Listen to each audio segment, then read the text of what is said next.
with the international news.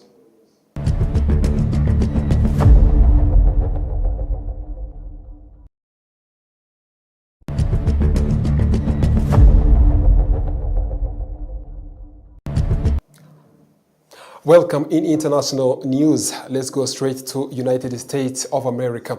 Oil back above $100 and US blockade Iranian port after peace talks fail.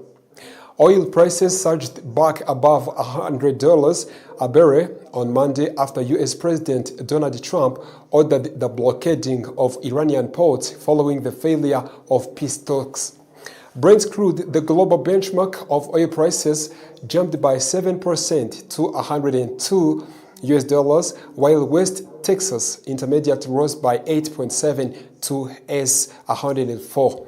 The cost of a barrel of oil had plunged well below $100 last Wednesday after the US and Iran struck a conditional two-week ceasefire deal that included opening the Strait of Hormuz, a key shipping route for global oil gas supplies.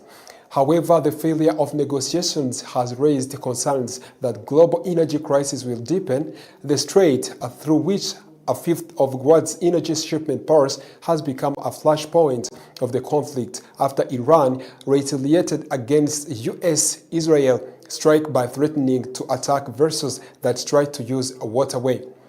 Shipments have largely been at a standstill since the United States of America and Israel war with Iran started on the 28th of February, leading to energy prices surging around the world and pushing up costs for consumers, in particular making petrol and diesel more expensive. However, Iran has continued to export oil. Windward and Maritime Intelligence Forum said that since the 1st of March, more than 58 million barrels of oil have left Kari Island, Iran's main outlet for crude exports. It said more than 90% of these have been directed toward China. Well, let's go straight to South Korea. South Korea's president draws Israel anger by using old video to make point about human suffering.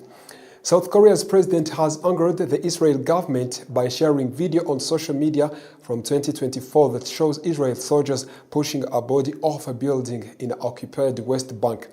We need to check if this is true, and if it is, we should find out what measures were taken. That's the words of President Lee Jae-myung said on the post on X on Friday that triggered a rare public spat between two nations with diplomatic relations spanning 60 years. In his post, Lee said there was no difference between wartime killings, Holocaust, and the sexual slavery of women under Japan's colonial rule of Korea between 1910 and 1945.